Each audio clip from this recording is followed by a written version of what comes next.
Muy buenos días, muy buenos días.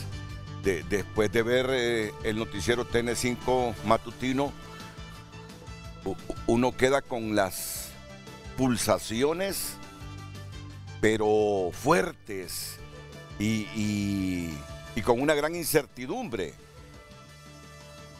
Moncho Matute informaba hace algunos minutos y le confirmaba el ministro de Energía que en efecto Lufusa ha amenazado con cortar la generación de energía eléctrica si no le pagan una parte de lo que se le debe a esta empresa el último día de este mes. O sea que ponen una situación difícil al gobierno. ¿Consiguen o no el dinero para pagarle a Lufusa? Y es que yo entiendo que la deuda se ha acumulado hasta los 17 mil millones de lempiras a los generadores. Y a una de las empresas generadoras le dice, si no me pagan, al final de este mes, no cuenten con energía eléctrica. ¿Qué le parece, diputado Barrios, esto? Ramón Barrios. Quiero primero decir, hoy nos acompaña los diputados Ramón Barrios, Rafael Sarmiento. Por aquí tengo al abogado experto en temas laborales, don Germán Leicelar, y a don Benjamín Vázquez, secretario general adjunto de la CGT. Y voy a tener unos invitados desde el exterior. Un abogado experto en tema laboral, don Augusto Valenzuela, desde Panamá, y don Luis Eduardo Valle, también un abogado experto en temas laborales. Está Daniel Fortín también, el presidente de la Cámara de Comercio e Industrias de Tegucigalpa. ¿Qué le parece esta amenaza de Lufusa, abogado Barrios? Fíjese que, muy buenos días a todos y todas. Este es el antecedente de los contratos leoninos que se hicieron en Honduras. Hay que decirlo de esta manera. Cuando uno revisa estos contratos y todos los contratos que se dieron en los últimos 15, 20 años, no solamente el de energía, pero como estamos hablando de eso, son totalmente en contra de los intereses del Estado. Yo conozco estos contratos, como el contrato de las concesiones de las carreteras, y realmente no sé nuestros funcionarios, los funcionarios del Estado, en qué estaban pensando, o sí me imagino en quiénes estaban pensando, cuando obligaron al Estado a realizar este tipo de contratos. Hoy efectivamente se ha acumulado una gran cantidad de dinero que le debe el Estado a estos particulares, pero yo le puedo asegurar que con lo que se les ha pagado están completamente pagadas las plantas generadoras. ¿Y usted, diputado Sarmiento, qué piensa? Gracias, Renato, y un saludo al pueblo hondureño, que Dios les bendiga. Es una aspiración realmente del Estado tener soberanía energética, no lo tenemos. Por ahora, la mayoría de la matriz energética dependemos lamentablemente de los térmicos. Evidentemente que esto se volvió ya un modus operandi de algunos generadores de energía, de estar siempre presionando y llevando contra las cuerdas al gobierno para poder o que les paguen o hacer un proceso de renovación también de contratos. Realmente esto no puede seguir sucediendo, existe parte de ese grupo económico tiene un monopolio en el país de la importación de combustibles, de la distribución de combustibles y de la generación de energía. Eso es algo que en algún momento este nuevo gobierno tendrá que enfrentarlo.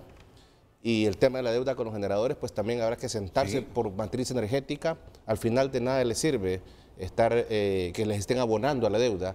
Es mejor sentarse por grupo generador, por matriz energética, llegar a acuerdos de pago con ellos en relación a renegociar esos contratos, darle mejores condiciones al Estado y probablemente, por ejemplo, pudiera ser darles más tiempo, bajar el kilowatt hora y al final eso que también se ve reflejado en bajar el kilowatt de hora que consume nuestro pueblo hondureño. Siempre hemos tenido este problema en los últimos tiempos con los generadores, que no se les paga a tiempo y se acumulan deudas de 7 mil, 8 mil, 10 mil, 12 mil y ahora de 17 mil millones de lempiras. El ministro de Energía dice que esa es la decisión que ha tomado Lufusa. Él lo confirmó esta mañana aquí en el noticiero, que si no le pagan lo que se le debe, pues ya no va a seguir generando más energía porque esa deuda le acarrea pérdidas y que no pueden adquirir los insumos que requieren para suministrar electricidad. Pues veremos cómo evoluciona este asunto, porque es una advertencia seria, seria. ¿De quién es Lufusa, abogado Barrio, ya que usted está empapado de todo esto? No, si es que miren, yo les voy a decir algo. Esto hay que verlo como un problema estructural de Honduras. Transparencia. Sí, correcto. Sí, es una sociedad anónima. Sí. Es una sociedad, es decir, en el contrato no aparece el nombre del empresario en particular, Sí. sino que cuando uno lee el contrato es una sociedad, pero entre uno de los socios, cuando uno va a las empresas mercantiles que están constituidas, aparece ahí el nombre de los socios, que es el mismo que casi nos distribuye gasolina aquí. Y así tengo que decirlo, es una de las 25 familias que tienen y que se llevan el 64% del Producto Interno Bruto que producimos los hondureños. ¿Cómo se llama? El mismo, así se llama. No, ese fue una expresión es suya. una expresión particular. Yo decía, pues, usted me generó una sorpresa. Digo yo, y es que hay alguien que se llame el mismo. Pues es ese, ¿verdad? Es un grupo, en realidad bueno. no es una sola persona, es un grupo. Quiero que me permitan unos minutos, unos 2, 3 minutos más. Por supuesto. Porque miren, hay otro tema que no debemos dejarlo desapercibido, sinceramente. Y me alegra que Julieta Castellanos haya tenido la valentía de abordarlo como lo está abordando. Ya tomé posición yo por lo que estoy diciendo. Es una expresión típica de un hondureño que algunas cosas le preocupan. Julieta está cuestionando esa decisión que ha anunciado un ministro de reincorporar a 2.000 policías depurados.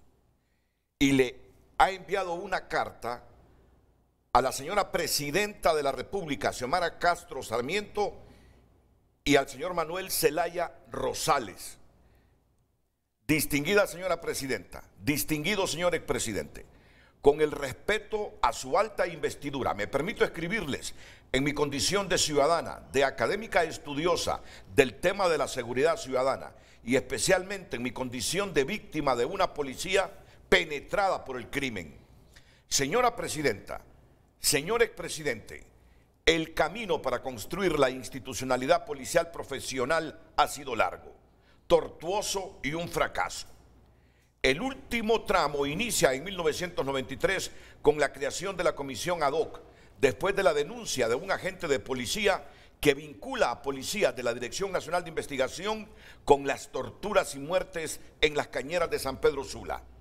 Esta comisión elimina la DNI.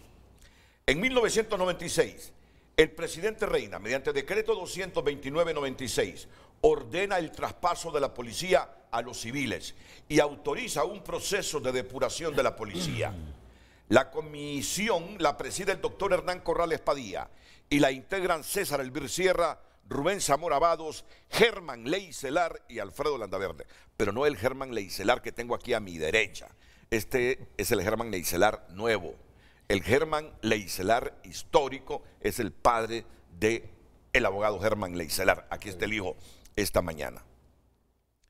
A finales del siglo XX inicia una escalada del crimen sin precedentes. El año 2005, siendo presidente Ricardo Maduro, se registró una tasa de 37 homicidios por cada 100.000 habitantes. El año 2006, primer año de gobierno del presidente Zelaya, se registró una tasa de 46.2 homicidios por cada 100.000 habitantes. Para el año 2009, el país cierra con una tasa de 66,8 homicidios por cada 100.000 habitantes y el año 2011 se llega a la tasa más alta, 86.2 homicidios por cada 100.000 habitantes. Y Honduras se convirtió en el país más violento del mundo, situación que comienza a revertirse en el año 2012. El New York Times publicó un reportaje en el año 2016, 3 generales y un cártel, violencia policial e impunidad en Honduras.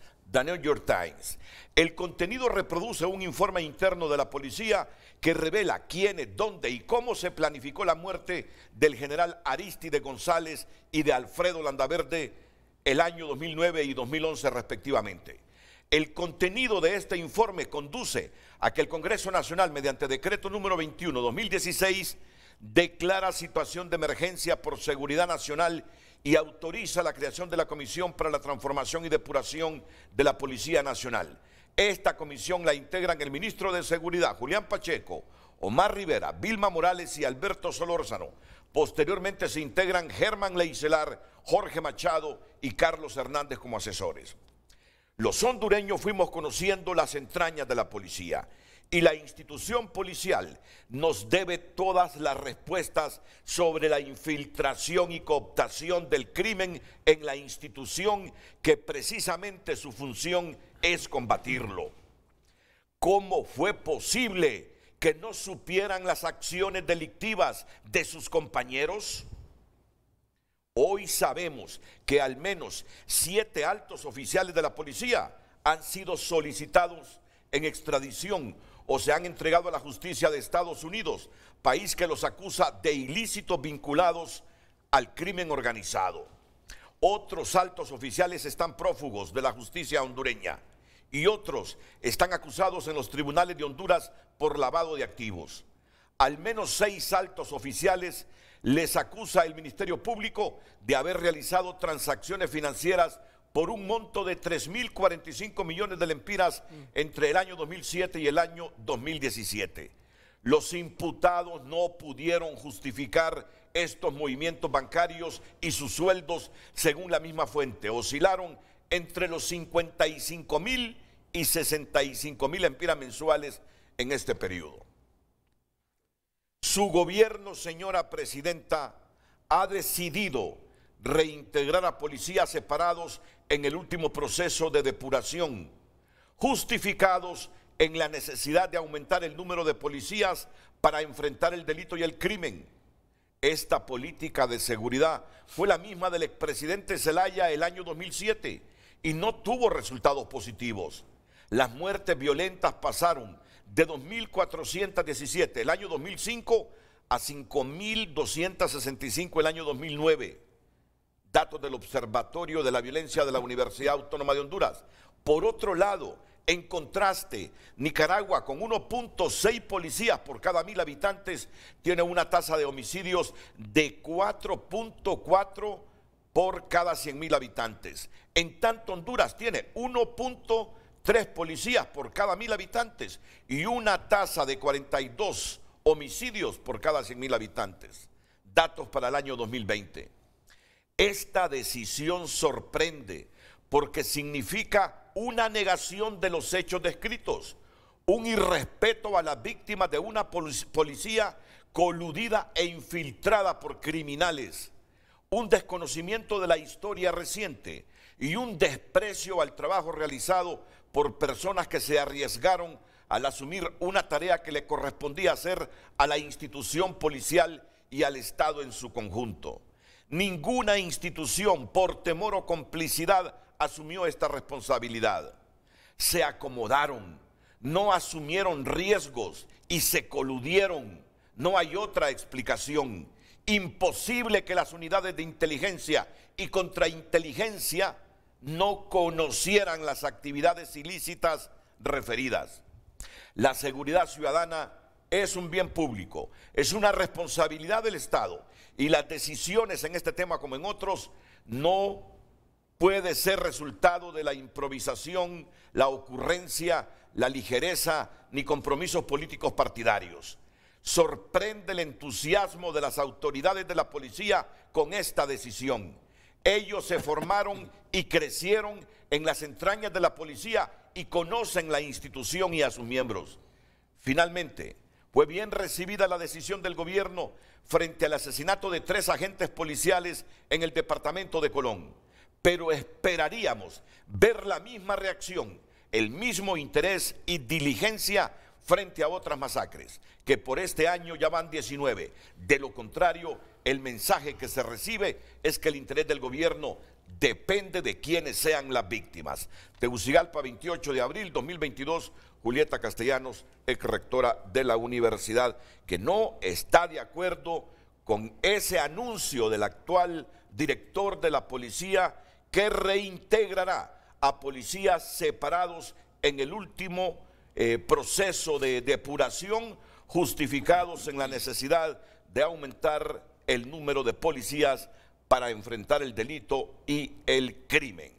Esta es la reflexión que hace Julieta Castellanos. Me ha pedido divulgarla esta mañana aquí en Frente a Frente y lo he hecho porque es bueno para el debate.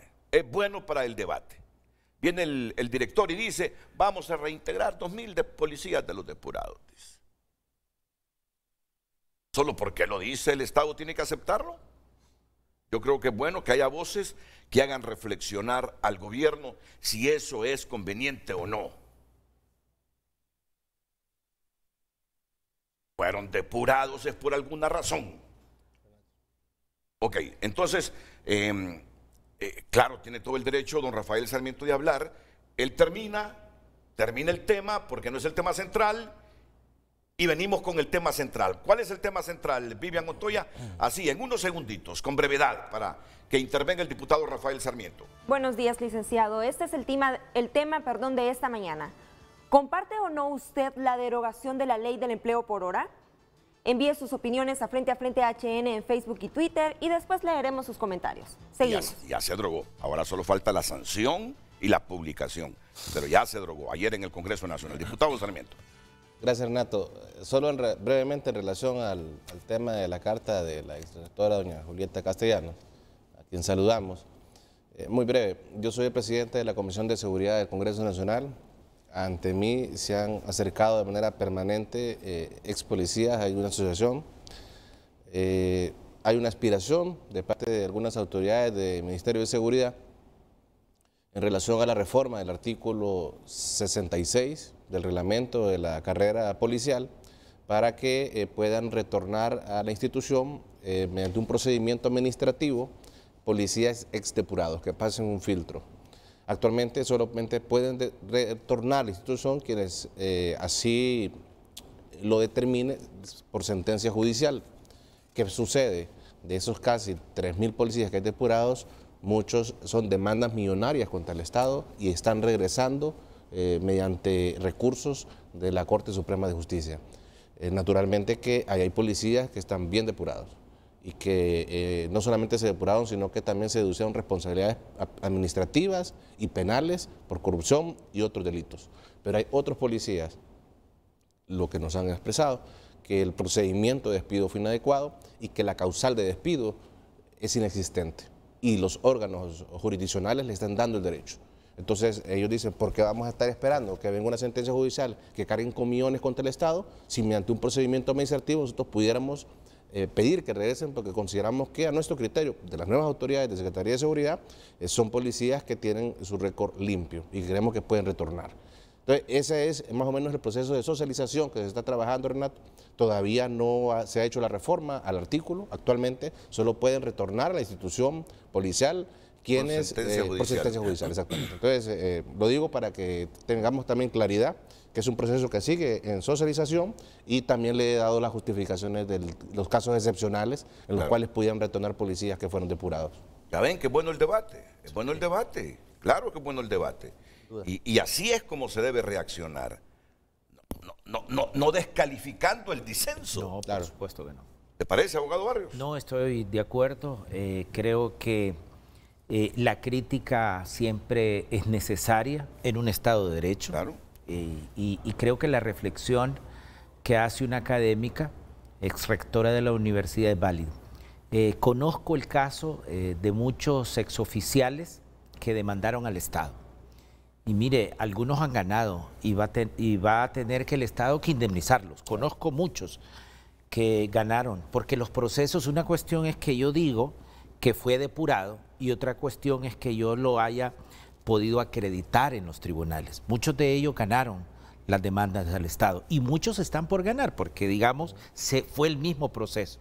Entonces entiendo que esta decisión del alto mando de la policía no es que todos los depurados van a regresar, sino que simplemente los que están en una etapa del procedimiento y es inminente los costos que va a generar la indemnización. Y antes de eso entiendo que el alto mando policial quiere llegar a un arreglo con ellos e introducirlos administrativamente y no esperar el fallo condenatorio que finalmente lo va a pagar nuestros televidentes, usted y yo, por un mal procedimiento de la depuración que existe. Pero hay otros depurados que inclusive la comisión mandó sus expedientes al Ministerio Público y el Ministerio Público presentó los requerimientos fiscales. Esos estoy seguro que no van a retornar a la Policía Nacional. Claro, es que cuando viene el director de la policía y dice vamos a reintegrar por necesidad a 2.000 depurados, uno dice 6 años invertidos con dinero y en horas trabajo para depurar, para que luego se nos diga los depurados retornan a la policía. Hay un choque, o en uno dice, ¿qué pasa con el país? Entonces, bueno, esto seguirá en debate. Sí. Claro. Porque yo estoy seguro que ustedes, como gente honrada, no quieren que malos policías retornen a la policía, pues. Y estoy seguro que las autoridades policiales y de Secretaría de Seguridad tampoco quieren que malos policías retornen a la institución policial. Bueno, aquí termina esto por hoy, porque el tema va a continuar, claro, seguro. Empieza. Porque el hijo hereda los criterios del papá. Bueno, algunos se modifican porque las cosas evolucionan, ¿verdad? Pero obvio, agradezco la formación, especialmente la moral y ética, ¿verdad? Recibida, que es la más valiosa. Y cuando el hijo de un hombre apreciado como Germán Leicelar Vidaurreta escucha, se van a reintegrar a los policías depurados, y escucha las explicaciones de los dos diputados, ¿qué piensan? Sí, mire, irónicamente, que como decías, debate, esto suma a lo que vamos a discutir, porque tiene que ver con despidos, tiene que ver con procesos de depuración, tiene que ver con los tribunales, con sentencias, con procedimientos, claro, que a veces se llevan mal, pero a veces también se llevan bien, y por esa desconexión que hay entre los distintos sectores gubernamentales, muchas veces lo que hacemos por un lado, otro viene y lo borra, ¿va? Entonces, hay mucha tela que cortar en eso, ¿verdad? Pero sí, definitivamente coincido. Es preocupante cuando la persona titular de la institución dice vamos a hacer esto, y para decirlo de manera jocosa, tal vez está maldecido. ¿Ah? Lo dijo mal, tal vez no pretendió dar ese mensaje, pero cuando lo oye usted, si no tiene todo el contexto que acabamos de hablar, se asusta y dice, ¿qué es esto? Definitivamente, ¿no? Esa sería mi aportación inicial. Sí, yo quisiera seguir hablando del tema, pero no, porque le quito espacio al otro tema. El tema ya lo vieron ustedes. Ayer el Congreso, en tercer debate, ¿verdad? Sí. Aprobó la derogación de la ley del empleo por hora, y señala que 40.000 trabajadores contratados bajo la modalidad de empleo por hora no podrían ser despedidos de sus puestos de trabajo.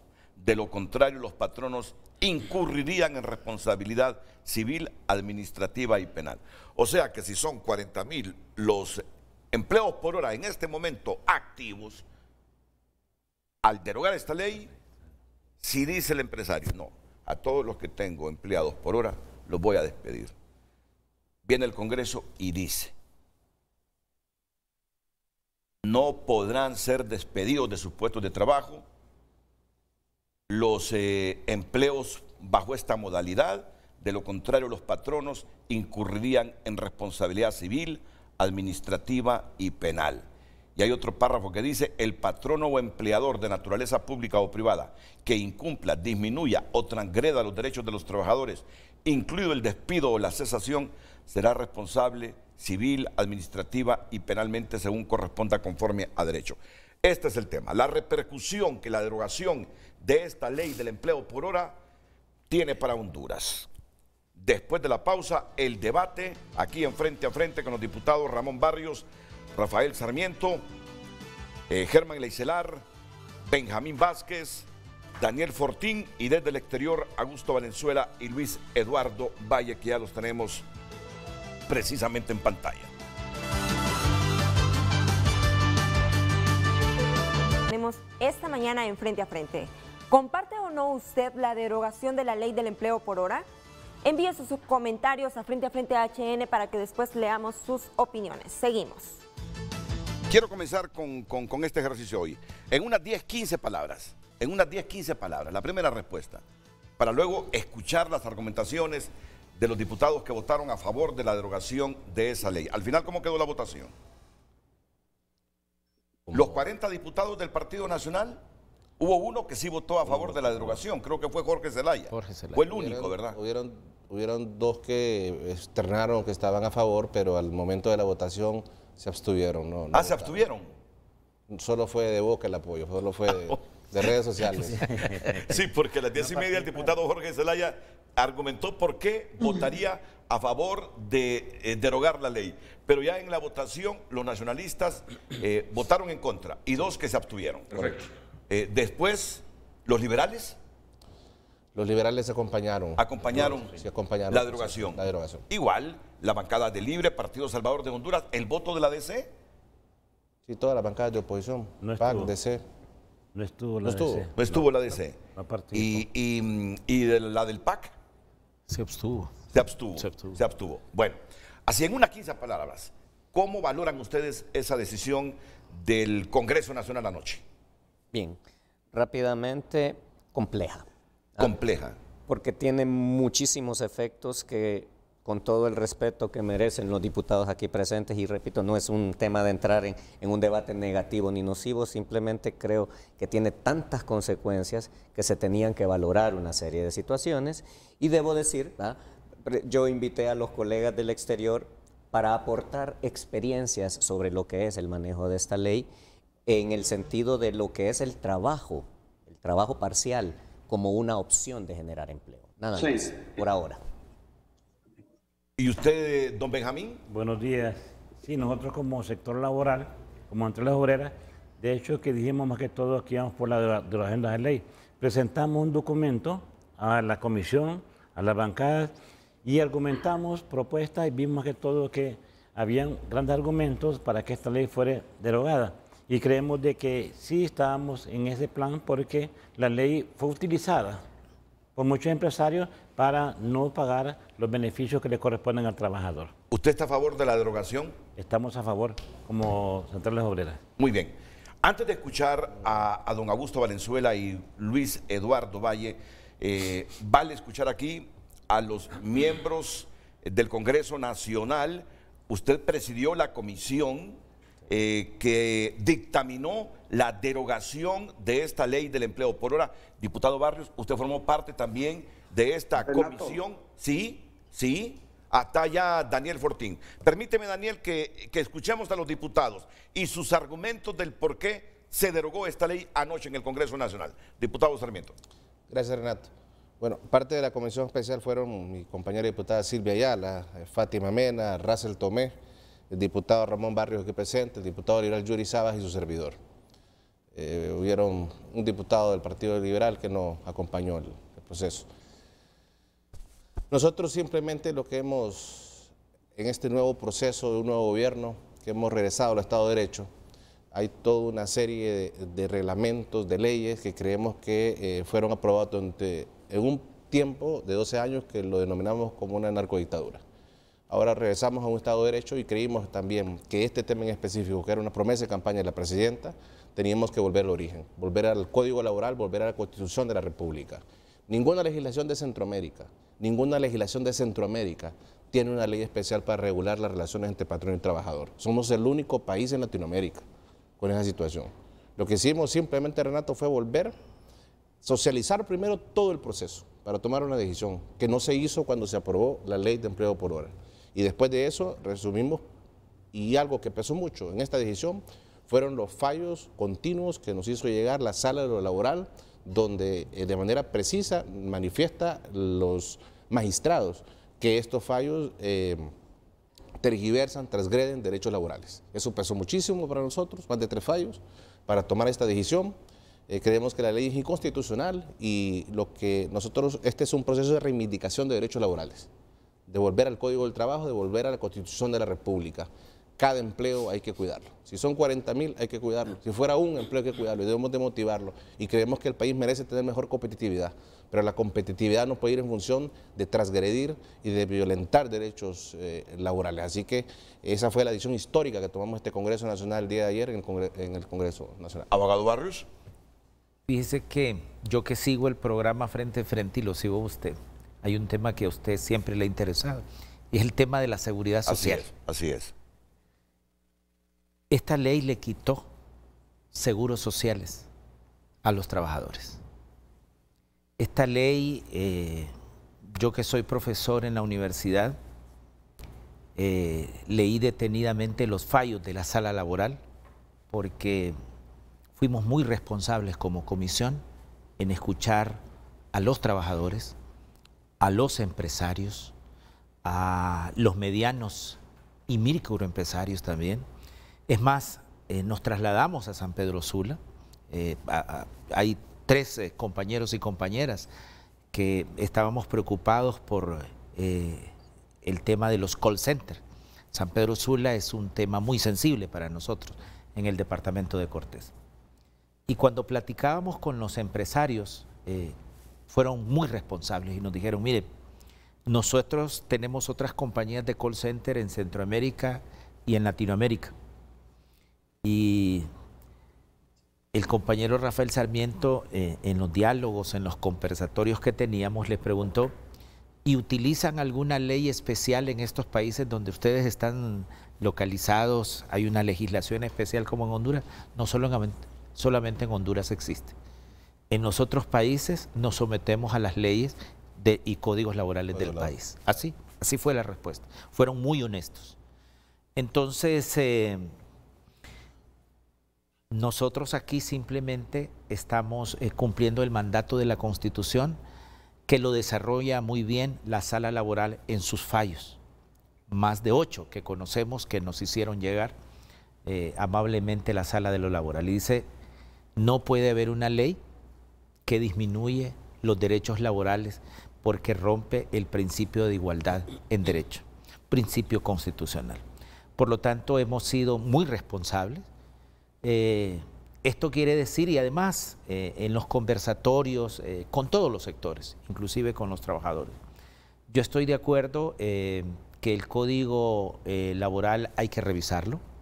Yo estoy de acuerdo que hay relaciones laborales, patronos, que no están, digamos, modernizadas en el actual Código de Trabajo. Modalidades. Y modalidades, ¿no?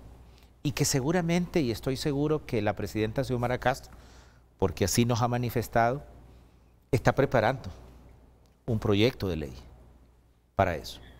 Pero de inmediato hemos sido responsables nosotros, no solamente por una cuestión de que la presidenta lo había prometido como un tema de campaña, sino porque nuestra decisión como comisión en el dictamen realmente fue muy responsable.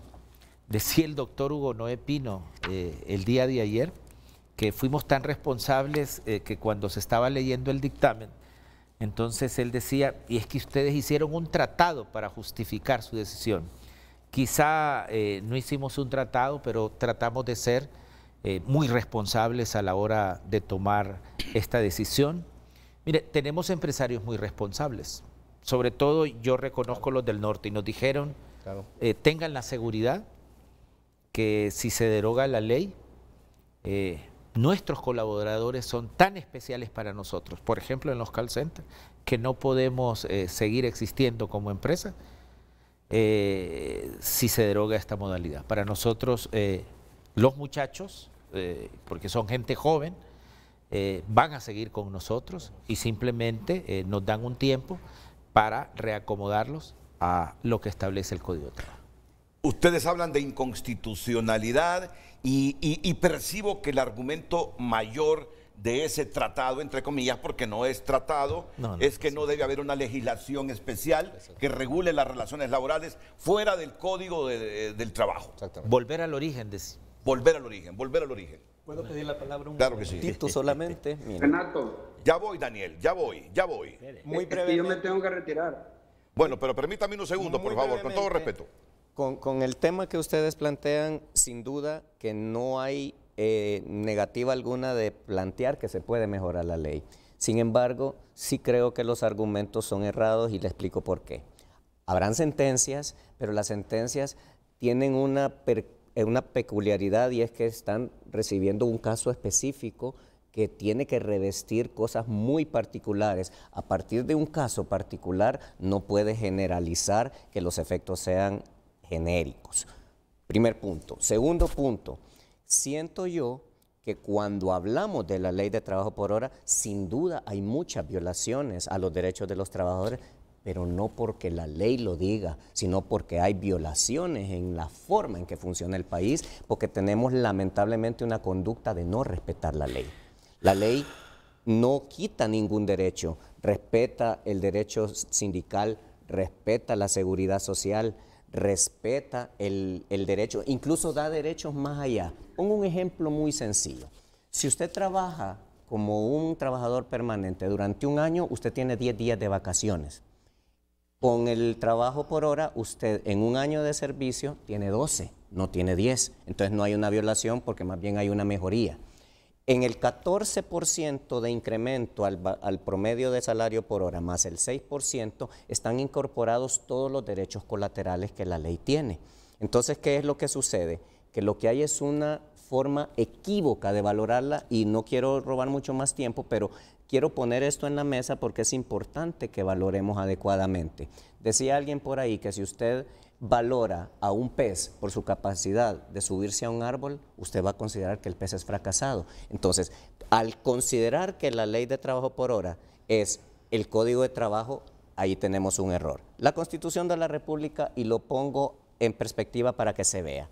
Artículo 127, artículo 129, artículo 135, artículo 138, artículo 139 y artículo 141 de la Constitución de la República son los que nos dan todo el marco jurídico de volver al origen que ustedes indican. ¿Y qué dice esto?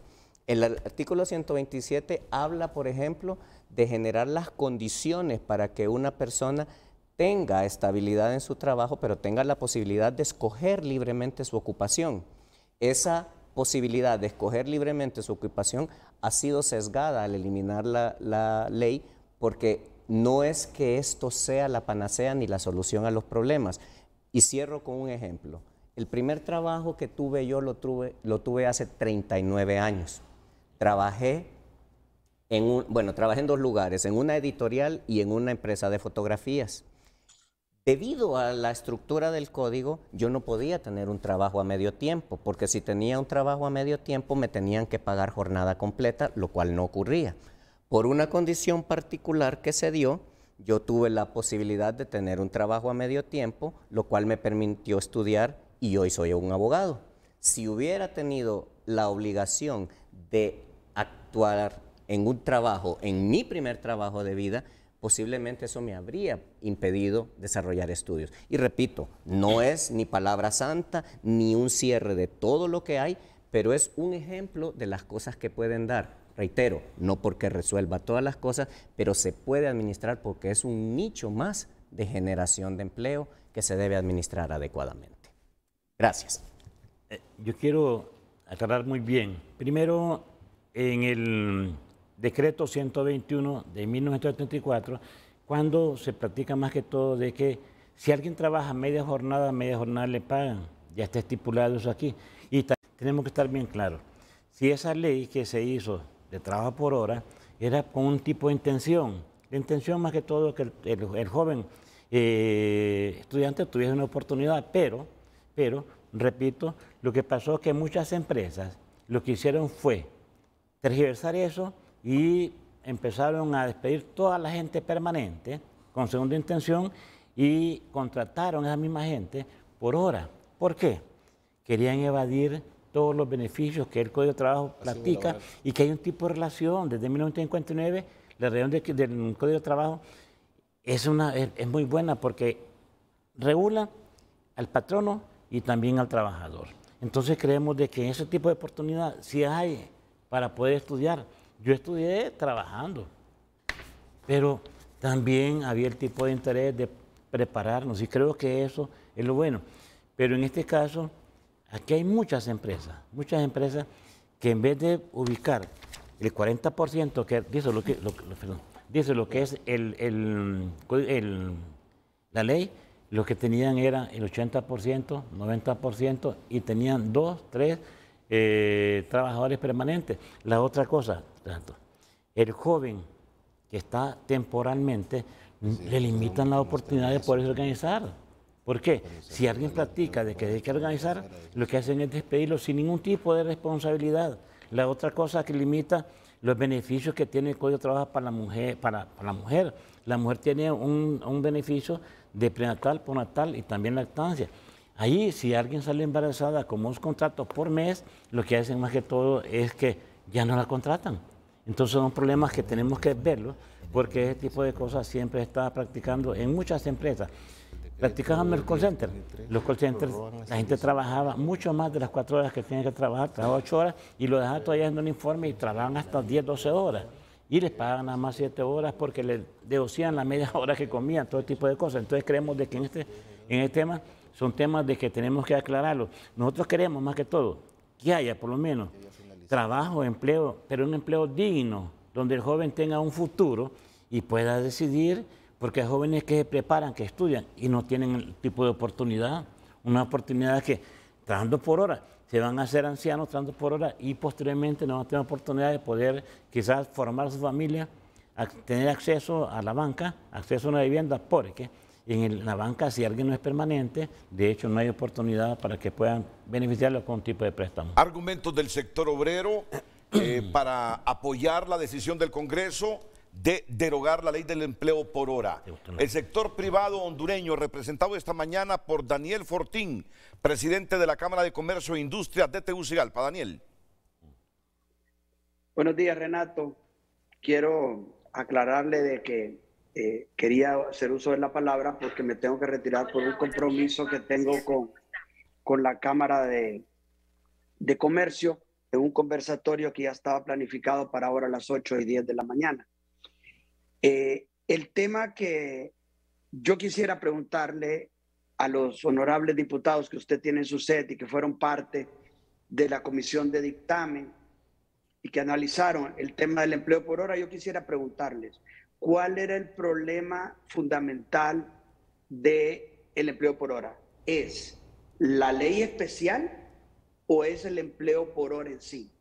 Porque si es la ley especial, ¿por qué no la modificamos? Se dio un vacatius legis por un tiempo, se perfeccionó la ley y se establece una ley por hora, como lo pueden haber en todos los países del mundo, si lo quieren incluir en el Código del Trabajo, que pueden pues, arreglar el Código de Trabajo, ya que data desde hace tanto tiempo y todo ha cambiado en el mundo, no solo por la tecnología, sino que por la pandemia y todas las circunstancias que hoy no vivimos en el mismo tiempo que se hizo el Código de Trabajo y sus reformas que se han hecho. El mundo es totalmente diferente en el 2022 que en 1959. Y todo ha cambiado. Por otro lado, si lo malo es el trabajo por hora, entonces habrá muchos países en los cuales están cometiendo este delito. Mencionan también de que esto era una campaña ofrecida por el partido de derogar el empleo por hora y que lo que están haciendo es cumpliendo una palabra, una propuesta de campaña. Promesa. Está bien, una promesa de campaña, estamos de acuerdo, pero también hicieron una promesa fundamental, que es lo que a nosotros nos tiene pegados en los últimos lugares del mundo, y es que iba a haber seguridad jurídica. Y al derogar una ley con la cual vinieron a invertir algunas empresas extranjeras y locales, buena, mala o regular la ley, pero era una ley, ¿okay? Y derogarla sin hacerle un cambio es crear más inseguridad jurídica. Y la alianza que fue la que llegó al poder el 28 de noviembre hizo fuertes campañas de que iba a evitar la inseguridad jurídica. El partido PSH, todos sus diputados lo estuvieron ofreciendo, los del Partido Liberal, muchos del Partido Libre, siempre estaban hablando de la seguridad jurídica. Y la seguridad jurídica es un mal que tenemos de raíz en este país. Y nosotros necesitamos recuperar nuestro país en esa forma, con seguridad jurídica. Y esto es un mensaje también que nos hace de que podamos pensar de que estamos volviendo al tema de que tengamos inseguridad jurídica. Entonces yo quisiera a los honorables diputados que me dijeran, pues, ¿qué tiene de malo la ley de empleo por hora que no se pudiera haber arreglado? O incorporarla al Código de Trabajo, dando un tiempo necesario, o que si la ley de empleo por hora, o sea, si tener empleados por hora es malo, si hay empresarios que actuaron mal, pues hay que castigarlos, pero hay muchos que actuaron bien. Y con esto ya termino yo. Nosotros hicimos encuestas y el 87% de la gente, no de los empresarios, de la gente en el país, no quería que se derogara la ley del empleo por hora. Esto creo yo que va a tener una repercusión en el país negativa hacia el gobierno, hacia el Congreso, porque le estamos quitando la oportunidad a muchos jóvenes, madres solteras, adultos mayores, gente del área de turismo, de poder trabajar por hora, incluso gente del gobierno. Ese es un derecho que la gente tiene. Y termino de que ojalá que así como menciona, de que la Constitución fue violentada y que no se debe violentar la Constitución, todas las leyes que se hagan de ahora en adelante y todas las propuestas que se hagan sean basadas en la Constitución de la República. Diputado Gracias. Barrios. Sí, muchas gracias. Agradezco a don Daniel Fortín por las preguntas que nos hace a los que representamos el nuevo Congreso del Pueblo. Y él hace una reflexión diciendo, primero, sobre la seguridad jurídica. Siempre que se habla de seguridad jurídica, pareciera que se habla de seguridad jurídica de los empresarios, pero es que los trabajadores también necesitan seguridad jurídica, los ciudadanos necesitamos seguridad jurídica, y precisamente, don Daniel, con el tema de la seguridad jurídica, y usted nos pregunta, bueno, ¿y por qué no reformaron la ley? Porque la ley de entrada es inconstitucional, y aquí le voy a responder por qué. Mire, cuando se aprobó esta ley, se aprobó, el Congreso había habilitado que se prorrogaran las sesiones desde el 1 de noviembre de 2013 hasta el 19 de enero del 2014. Usted puede, digamos, ver ahí cuando se sancionó la ley, señor Fortín. ¿Y sabe cuándo se aprobó esta ley? El 20 de enero. ¿Qué pasa el 20 de enero? ¿Qué dice la Constitución de la República? Vean la ley, don Daniel. Ahí le estoy respondiendo. ¿Por qué por seguridad jurídica no podíamos tocar una ley que nació inconstitucional, que contrariaba la Constitución de la República? Irresponsablemente el Congreso emitió esta ley el 20 de enero del 2014, cuando ya los diputados no estaban en funciones porque estaba tomando posesión otro nuevo Congreso. Precisamente, señor Fortín, don Daniel, no podíamos tocar una ley que de forma era totalmente inconstitucional. Eso se llama seguridad jurídica. Y en este momento que tenemos un Congreso que fue electo uno el 21 y otro el 23 y no han arreglado ese asunto, ¿cómo quedan todas estas leyes, derogaciones de leyes? ¿Va a venir otro en el futuro a venir a decir que todo lo que hicieron ustedes está mal? No, eso está... O sea, es que volvemos a lo mismo, o sea, seguimos cometiendo los mismos errores y así nunca vamos a salir adelante. Porque yo le digo, la presidenta tomó posesión con una juez natural, estando el presidente que tenemos del Congreso Nacional al lado, porque no le tomó la promesa de campaña el presidente en ese momento. Entonces, si nosotros nos ponemos a ver todos esos detalles, todos esos detalles de que esto estaba malo, que esto estaba malo, que esto estaba malo, no vamos a llegar nunca a resolver el problema del país. Empecemos hoy a hacer un plan a corto, mediano y largo plazo que nadie pueda cambiar. Ningún gobierno, ningún partido lo pueda cambiar, y que vayamos en una ruta de mejorar el país, haciendo los cambios necesarios para todo, absolutamente todo, porque todo en este país hoy día es un problema. Tienen problemas en todos los sectores, y no me digan que son heredados, porque ya lo sabíamos, todos lo sabíamos. No hay que ser mago para saber que venimos a un país que está en el suelo. Entonces, yo lo que les pido es que tengan un plan a corto, mediano plazo, que lo consensuemos, que todas las partes estén de acuerdo en sacar este país adelante, porque eso es lo que nosotros queremos. Nosotros no queremos estar peleando en medios de televisión, queremos consensuarlo antes, que todo sea arreglable, que usted quede contento y yo quede contento y el pueblo quede contento, la sociedad civil quede contenta, porque ustedes mencionan, estamos en el Congreso del pueblo. ¿Quién es el pueblo? El pueblo somos 9 millones de habitantes, todos tenemos que quedar contentos. Mira. Y yo les digo una cosa, hagamos las encuestas necesarias para ver si lo que ustedes hicieron anoche, la gente está contenta con ello. Nosotros ya la hicimos, no está contenta la gente. Entonces, no es tema de pelear y de decir, yo les pregunté nada más que si estaba mala la ley, ¿por qué no la perfeccionamos? O que me dijeran que no va a haber empleo por hora en Honduras nunca más en la vida. O sea, eso es lo que yo les estoy preguntando, no lo estoy cuestionando, es justa nada más. Don Daniel, veo que ya cambió el argumento, es decir, sí, precisamente ahora, es decir, inicialmente le contesté, ¿por qué no reformamos una ley que nació inconstitucional? Usted cambió el argumento. Mire, es que la ley y el empleo por hora ya existe en el Código del Trabajo, es decir, esa modalidad ya está contemplada. Y por el otro lado, esta comisión fue muy profesional, nosotros también hicimos encuestas. Cada vez que nosotros fuimos a los centros de trabajo y en el tema específico de call center, nos entrevistamos con los muchachos que trabajan y en los testimonios que estuvimos ahí.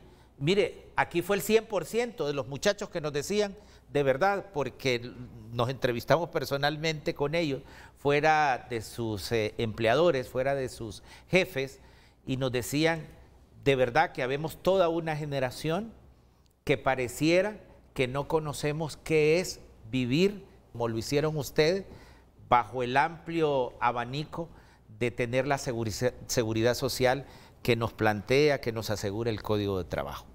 Así que con respecto a la legalidad de la Junta Directiva que preside el ingeniero Luis Rolando Redondo Guifarro, este Congreso no tiene ninguna posibilidad, ninguna duda de la autenticidad, de la legitimidad y de la constitucionalidad de esta Junta Directiva. Tanto es así que ya van 2 votaciones que los compañeros del Partido Nacional que están en oposición han votado unánimemente en las resoluciones. Precisamente la próxima semana la Comisión de Legislación y Asuntos Constitucionales que tengo el honor de presidir va a establecer una manifestación explicando desde el punto de vista del derecho constitucional por qué la Junta Directiva es constitucional que tenemos, porque es un tema reiterativo. Entonces quiero terminar con esto, Daniel, porque ese es su compromiso. ¿Qué repercusiones mediatas o inmediatas tiene esto para el empleo en Honduras, la decisión del Congreso anoche? La verdad es que yo comparto de que todas las empresas que hoy tienen empleo por hora lo van a seguir manteniendo de una u otra forma. O sea, van a mantener sus empleados, los van a poner a trabajar a tiempo completo. En los de 1 a 10 sí me preocupa de las empresas que son 40 y pico %, las empresas pequeñas, cómo lo van a hacer, les va a afectar su flujo de caja, pero yo creo que de alguna manera se va a arreglar. El problema a futuro para mí es qué va a pasar a futuro que no tengamos una ley de empleo por hora. Y quiero decirle al honorable diputado que me alegro mucho que por favor se arregle y que nos den la seguridad jurídica de que este Congreso está actuando legítimamente, porque sí tenemos algunas dudas de que pueda estar y que me vuelvan a decir 4 años después lo que usted me está diciendo hoy. Y eso es lo que a mí me da miedo, porque en un país como el nuestro, donde las empresas internacionales vienen a hacer due diligence y vienen y escuchan lo que estamos hablando acá, de que decimos, bueno, es que lo que hizo el Congreso anterior estaba mal, y lo que hizo el anterior estaba mal, y se faltó a la ley, era inconstitucional, era esto. Y con todo lo que estamos haciendo en este momento, por eso yo les pido que de ahora en adelante hagamos las cosas apegados a la Constitución, apegados al diálogo, que todos estemos de acuerdo. Somos un pueblo todos, que todos queremos salir adelante. Entonces, eso es lo importante, que haya diálogo, que pongamos Honduras sobre la mesa, porque la verdad es que no podemos crear ningún tipo de inseguridad. Nada de inseguridad, porque eso nos mata. Y Renato, muchas gracias por la participación. Me voy a retirar, estaré pendiente siempre del programa, pero voy ahora a un conversatorio en la Cámara de Comercio. 30 segundos, solo 30 segundos más. Entonces, para ti, Daniel, estos 40,000 empleos por hora con las reservas que tú tienes en las empresas de 1 a 10 trabajadores, ¿tú crees que se van a transformar ya en empleos permanentes? Ya no por horas, es lo que te he entendido. La misma ley lo prevé. Yo creo que es que, mire, la ley que el dictamen que enviaron y la ley que van a publicar tiene una seguridad para que eso no pase. O sea, le pusieron, por decir así, para que la gente lo entienda, candados. Y está bien, pues, o sea, de una u otra forma tendrá que ver cómo se resuelve ese asunto, pero las empresas ya están obligadas a no despedir a los trabajadores. Entonces, como le digo, los 40,000 empleos de alguna forma van a tener que ver cómo se resuelve. Lo que yo pregunto es qué va a pasar con el 1 o 2 millones o 3 millones de empleos por hora que se podrían haber generado en los próximos 20, 30 años. Pues algunos diputados dicen que es mentira de que han habido 670,000 empleos desde el 2014 al 2022. Esos son los números que nosotros tenemos, lo podemos comprobar. Entonces, sí ha habido, y de esos 670,000, varios se han hecho empleados permanentes, y algunos pues tal vez se fueron en las caravanas, o tal vez otros pues dejaron de trabajar, pero la verdad es que sí han habido una cantidad de empleos que se han generado. La sustitución de que yo despedí empleados y los contraté por hora, el Ministerio de Trabajo debería haber actuado. Entonces, por eso digo yo, no porque un empresario sea malo quiere decir que todos somos malos, igual que porque un diputado sea malo, no todos los diputados son malos, y un funcionario público sea malo, todos los funcionarios públicos son malos. O sea, no debemos de generalizar, eso tampoco debemos de hacerlo. Muchas gracias, Renato, un abrazo a todos. Solo quiero que termines de escuchar aquí al diputado Barrios. No, y agradecerle a don Daniel, porque tenemos una preocupación compartida sobre la seguridad jurídica. Precisamente, don Daniel, este tema de la inconstitucionalidad de esta ley, el mismo ingeniero Luis Redondo puso la denuncia pública en el Ministerio Público y los recursos correspondientes en la Sala Constitucional en su momento. Pero tenemos, don Daniel, una oportunidad de revertir y dar seguridad jurídica. Ya vamos en el Congreso Nacional a instalar la Junta Nominadora para una nueva Corte Suprema de Justicia. Y el Consejo Hondureño de la Empresa Privada, precisamente, don Daniel, tienen un representante. Y la exhortación es que seamos serios, que pensemos en Honduras para que esta nueva conformación de Junta Nominadora, que es el primer filtro, porque finalmente al Congreso Nacional nos llega la Junta o los 45 o más que elige el primer filtro, que es la Junta Nominadora. Entonces tenemos la oportunidad, don Daniel, el COEP y todos los sectores que vamos y que conforman esta Junta Nominadora, de escoger a los mejores hombres y mujeres para cambiar el curso de una nueva Corte Suprema de Justicia. Voy a concluir este segmento con Benjamín Vázquez, porque luego quiero escuchar la experiencia de este modelo en Panamá con los abogados laboralistas Augusto Valenzuela y Luis Eduardo Valle. Benjamín. Yo quiero decirle a Daniel de que a veces no creemos que los jóvenes tienen que tener más que todo el trabajo permanente. Si es un trabajo permanente que manejan, de hecho que tienen que tener todos los derechos que le corresponden al trabajador. Y eso está estipulado en el Código de Trabajo. Creemos de que es necesario de que manejemos esos temas. La otra cosa que decimos así, tenemos pruebas de que muchas empresas no cumplen con ello. Si nosotros somos negociadores de salario mínimo y cuando vamos para allá, hay muchas empresarios que no pagan salario mínimo y ustedes tienen conocimiento de eso. Más bien hay que decirles que paguen el salario mínimo, que es un convenio que se firma con lo que es el sector laboral, que lo hacemos cada año, que esté estipulado en lo que es la ley. Entonces creemos de que estas cosas tenemos que manejarlas muy bien. Nosotros como sector laboral estamos siempre dispuestos al diálogo, porque pensamos más que todo en el país, pero pensamos en que la juventud tiene que tener oportunidad para poder desempeñarse trabajando, siendo útil a la patria. ¿Por qué tanta caravana que se va? Porque no hay un tipo de oportunidad para la juventud. Nosotros siempre hemos dicho, aquí tenemos que tener una política de empleo para que el joven que ingresa al mercado laboral tenga un tipo de oportunidad, una oportunidad para que tenga un salario digno, un trabajo digno, donde pueda disponer de muchas cosas y gozar de tipo de beneficios que corresponden al trabajador como tal. La Constitución de ese tipo de beneficios al trabajador y también el Código de Trabajo como tal, como cuestión de relación del trabajo y capital. Gracias. Muchas gracias, Benjamín. Pues hay muchos insumos para escuchar ahora la opinión de Augusto Valenzuela y Luis Eduardo Valle, abogados expertos en temas laborales y de hecho aquí el abogado Germán Leicelar. Después de la pausa, siempre con la presencia de los diputados Ramón Barrio, Rafael Sarmiento, me despido del presidente de la Cámara de Comercio e Industrias de Tegucigalpa. Volvemos después de estos consejos.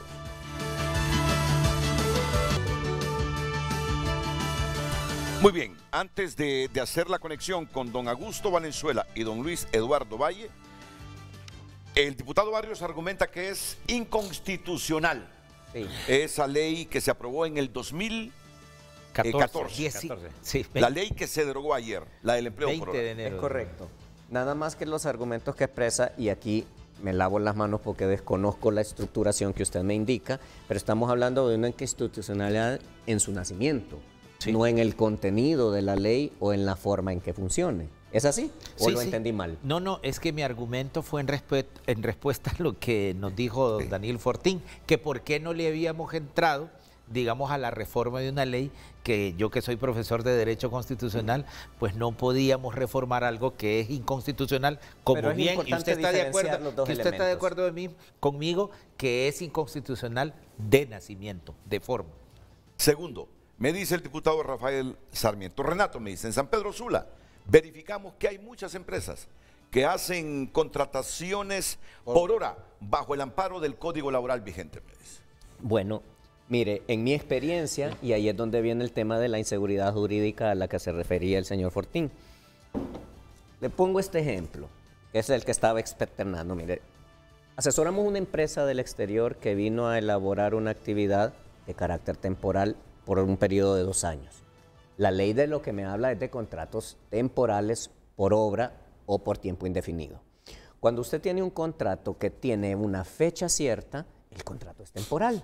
Y la temporalidad no quiere decir que fue cortito. Yo puedo tener un contrato temporal de 2 meses, de 1 año, de 2 años, de 10. Siempre y cuando sepa que hay una fecha cierta de terminación, el contrato es temporal. Bien, esta gente previó sus ingresos, previó sus costos, etcétera, y tenían la intención de abrir operaciones en el país después de ejecutar el proyecto. ¿Qué pasó? Cuando terminó el proyecto, la gente, cuando se les indicó que había terminado su función, todas las personas decidieron demandar por prestaciones. Y es lo que explicaba yo originalmente. Cuando hay un despido, si el despido es ilegal e injustificado, produce el beneficio de que se me indemnice porque se me violentaron mis derechos al despedirme ilegalmente o sin una razón justa, ¿correcto? Cuando usted tiene un contrato temporal y el contrato temporal termina, no se produce un despido, simplemente llega la fecha de terminación, entonces al no haber un despido, no hay indemnización. Bueno, esta empresa perdió casi todas las ganancias que había previsto en su contratación por esa inseguridad jurídica. ¿Cuál es la inseguridad jurídica? Que si yo vengo al país a invertir y me dice, mire, esto le va a costar 100, entonces cobro 150 si lo que me quiero ganar son 50. Pero si me dicen que las reglas es que me costaba 100 y al final me dicen, fíjese que le costó 150, entonces perdí la inversión por esa falta de certeza jurídica. Entonces lo que usted dice, yo no dudo que exista, pero volvemos al punto, es un tema que existe de facto, que se maneja de manera irregular. Yo le aseguro que si esas cosas caen en manos de la Secretaría de Trabajo, lo van a multar, lo van a sancionar, va a perder los casos en la Corte. Y les pongo este ejemplo. Mire, yo puedo calcularle que en los tribunales laborales del país se ventilan no menos de 3.000 millones de lempiras por año, por esa falta de seguridad, por esa confusión, por esos criterios encontrados donde hay manipulación por distintas razones. ¿Y qué haríamos con 3.000 millones de lempiras que en vez de estar peleándose en un tribunal, se estuvieran invirtiendo en el desarrollo del país? Abogado Leicelar, solo le contesto. Fíjese ¿Cómo no? que usted contraargumenta con lo que dice el presidente de la comisión con un ejemplo práctico de una sentencia. Sin embargo, cuando nosotros al principio le decíamos que parte de la decisión de la comisión había sido por las sentencias de la sala laboral, usted decía que no debíamos tomar ese ejemplo. Sin embargo, usted trata de justificar en este momento el ejemplo con la sentencia de su caso particular. Solo por aclaración, no, yo lo que le decía es que los casos regulan un caso particular y que el caso no puede usted manejarlo como una generalización. El caso que yo le estoy contando es un caso específico, de una situación específica que no tiene que ver con una ley. Que no generalice entonces lo que hacen los empresarios en San Pedro Sula, que la comisión constató, donde contrata gente pudiendo hacerlo bajo esta modalidad, y dijo, no he tenido ningún problema en contratar a los jóvenes bajo la modalidad que ya establece el Código de Trabajo. Un ejemplo nada más, fíjese Sí. aquí, se ha atentado contra los derechos del trabajador, derechos humanos. Fíjense que en muchos supermercados les ponían a los jóvenes, cuando empezó el trabajo por hora, un rotulito, soy temporal. ¿Se imaginan ustedes cómo se sentía el joven trabajando ahí? Tenía ese tipo de problemas porque siempre menospreciamos el joven trabajador como tal.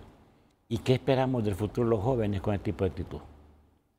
Entonces creemos de que esta ley está bien derogada. Nosotros como sector laboral estuvimos ahí hasta la madrugada viendo más que todas las discusiones y vimos más que todo cómo sentirlo allí y que el presidente Redondo llevó muy bien el tema. Esta ley que se derogó ayer se volvió más vulnerable cuando los empresarios primaron el empleo por hora que el otro tipo de trabajo permanente. Se despidió gente que tenía el trabajo permanente, 8 horas, con todas las conquistas que ya nos facilita el Código Laboral por primar el empleo por hora. Porque ese es uno de los argumentos fuertes que sustenta aquí Benjamín Vázquez. Probablemente sí.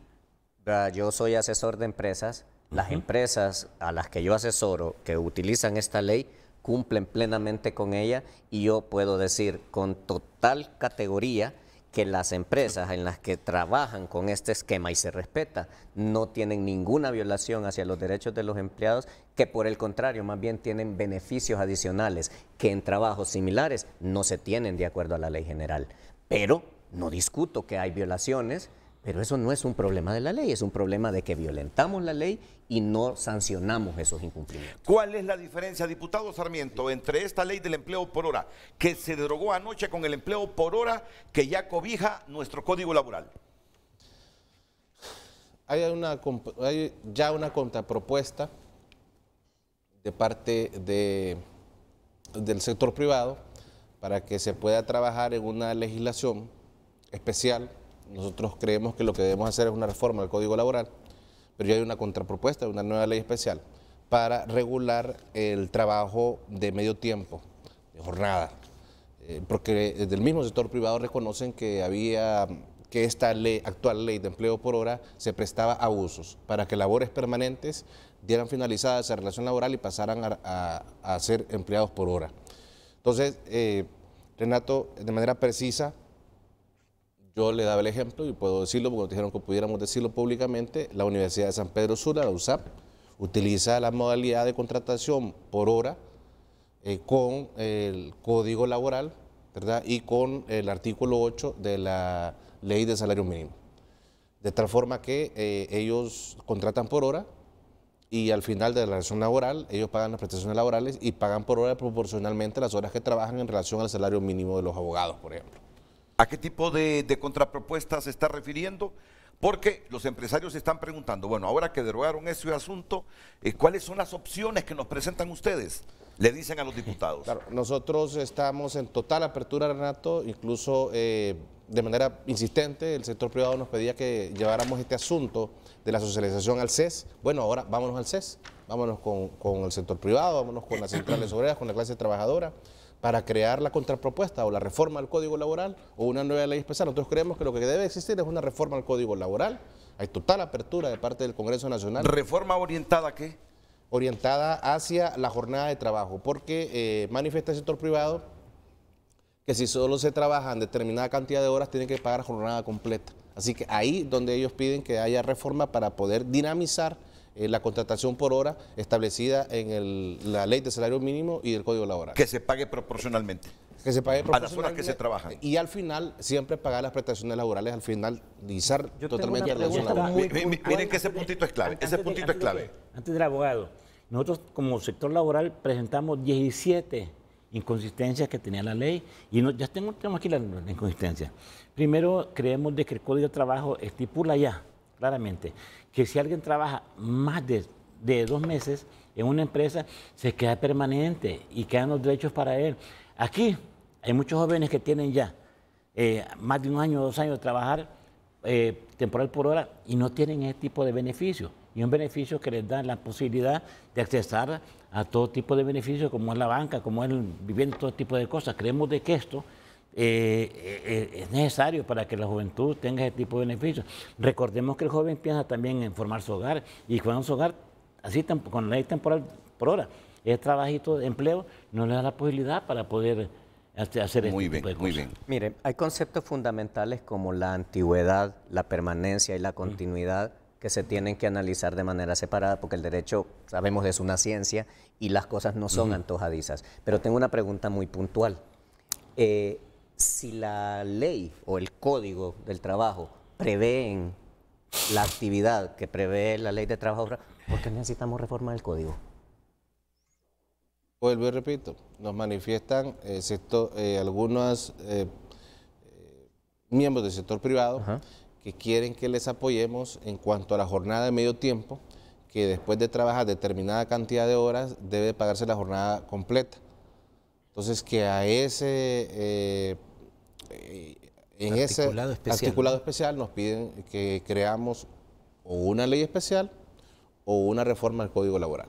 Eso es algo que nos podemos sentar a construirlo para ayudar a dinamizar, específicamente en el tema de call center. Es precisamente el punto. La ley de trabajo por hora es una ley especial, pero ustedes hace un momento aseveraron que el trabajo, que la ley de trabajo por hora regular ya existe en el código, pero ahora me está diciendo que le han pedido que por favor haga una reforma al código para que exista. Entonces me confundo. Pero son los empresarios que nos piden. Hay un decreto, no podemos cerrarnos a hay un decreto escuchar ya, que es 121 propuestas de 1974, que estipula que si alguien trabaja media jornada le paga como tal. Claro. Pero si ahora, aquí lo que pasa es que en este trabajo por hora ya pasaban de 34 horas, que era el máximo que decía la ley dice, y sin embargo no le pagan la jornada completa. Entonces son problemas que se están dando y que bueno, yo no soy asesor de empresas así, pero que sí conozco más que todo porque los mismos trabajadores han ido ante nosotros a plantear el tema este. Y es un tema bastante importante porque la juventud también quiere Usted estar lo que dice que para que van a crear otra legislación especial o hacer reformas al Código Laboral,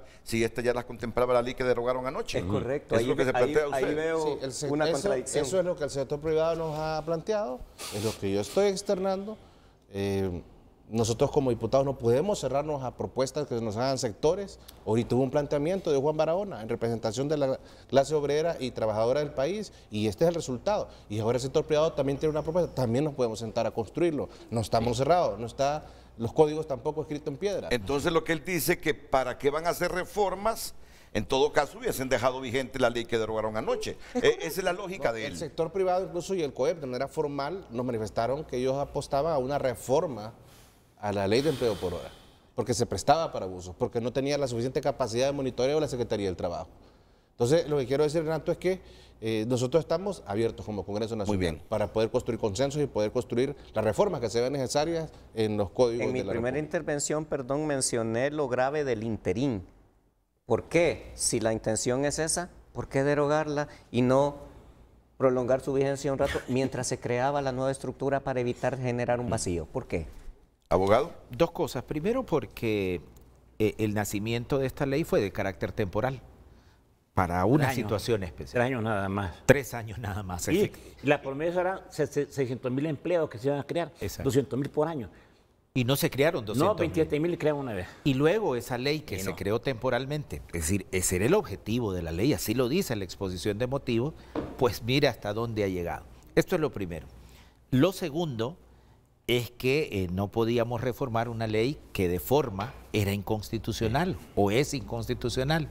Y lo tercero, la expresión volver al origen significa que esta petición del Consejo Hondureño de la Empresa Privada, pero también la contrapropuesta de los trabajadores, pero también que la comisión escuchó a este joven que no pasa de 35 años, que está en el call center, y que quizá esa modalidad específica no está contenida en el Código de Trabajo, podemos volver a adicionar, quizá podemos reformar, nos dijeron los amigos del Consejo Hondureño, yo diría adicionar esa nueva modalidad que no está contemplada, pero en el derecho madre que regula la materia laboral, que es el Código de Trabajo. Estamos abiertos, tenemos 60 días, seguramente en esos 60 días nos vamos a sentar, si así nos solicita el Consejo Hondureño de la Empresa Privada. La presidenta Xiomara, es un tema sensible esto de la seguridad de los jóvenes, de la seguridad social de los jóvenes, que tenemos toda una década, tenemos toda una generación que está laborando sin la seguridad social y la protección del Código de Trabajo. Y nos vamos a llegar a adicionar toda esta nueva modalidad en el Código de Trabajo. Yo creo que es importante escuchar a otros invitados, pero quisiera dejar solamente un comentario. Los estatutos especiales que existen, que son leyes especiales y que le dan condiciones que generan incluso clases sociales distintas, ¿también lo vamos a derogar? Solo pregunto. Mire, yo le puedo... Yo quería referirme, si me permite, porque claro, me tengo que retirar en unos minutitos. Claro, vamos con los abogados Augusto Valenzuela y Luis Eduardo Valle, después que ellos han estado, y les agradezco esa tolerancia y comprensión, escuchando todo este debate interno sobre la derogación de esta ley del empleo por hora. Adelante. Gracias, Renato, y buenos días a todos, y gracias por la invitación. Yo quería referirme rápidamente al tema. Lamentablemente, igual por cuestión de tiempo, tengo que impartir un seminario 8:30, así que voy a desconectarme un momentito. Comentarles, primero, que la OIT se ha encargado, la Organización Internacional del Trabajo, desde hace muchos años de analizar el salario por hora, el salario a tiempo parcial. De hecho, como todos sabemos, la Organización Internacional del Trabajo está constituida por trabajadores, por empresarios, por gobiernos, y tripartitamente en el año 94 emitió el convenio 175 sobre trabajo a tiempo parcial. Si al más alto nivel de la organización que maneja las relaciones laborales en el mundo y orienta las relaciones laborales en el mundo, se contempló el tema de tiempo por hora, pues nosotros como Guatemala, comentarles el caso nuestro, ratificamos el convenio oportunamente, se emitió un reglamento que por eso fue cuestionado en la Corte Constitucional y la Corte le dio total respaldo al reglamento, que no era inconstitucional. De alguna manera creo que siendo de una naturaleza tripartita la OIT, pues todos han estado de acuerdo tripartitamente en Ginebra sobre ese punto. De tal manera que hemos pensado que en Guatemala sí es necesario para poder generar empleo. Creo que eso es importante considerarlo, y el mismo convenio de la OIT establece de una manera categórica que no se puede vulnerar ningún derecho laboral. Tienen todos los derechos laborales y nació precisamente la legislación para proteger a los trabajadores. Tienen derecho a seguridad social, a derecho de sindicalización y todos los beneficios que las leyes establecen. De tal manera que consideramos que, en todo caso, esta figura nueva, el mundo va cambiando, las relaciones laborales van cambiando, y eso la legislación tiene que ir recogiéndolo. Entonces creemos que también a nivel general se han generado muchos empleos en el país, hay necesidades sociales que hay que atender, siempre y cuando se respeten los derechos laborales, como dijo el abogado Ley Salar. Tenemos que tener una inspección de trabajo fortalecida que revise adecuadamente el cumplimiento de la ley laboral, y el empresario que cumple no tiene por qué temer. Me quiero referir también al tema de que el temor que ha habido, y aquí en Guatemala igual, como veo en Honduras, del dividir la modalidad de empleo a tiempo completo a tiempo parcial. Creo que es un temor que se ha tenido siempre, pero hemos sostenido que, según estudios que hemos hecho con nuestra firma regional Tax and Labor, hay empresas que no van a dar ese paso. ¿Por qué no lo van a dar? Porque tienen gente capacitada de muchos años que ya trabaja a tiempo completo, y es imposible partir una plaza a tiempo completo a tiempo parcial, lo que tendría que capacitar a 2 personas.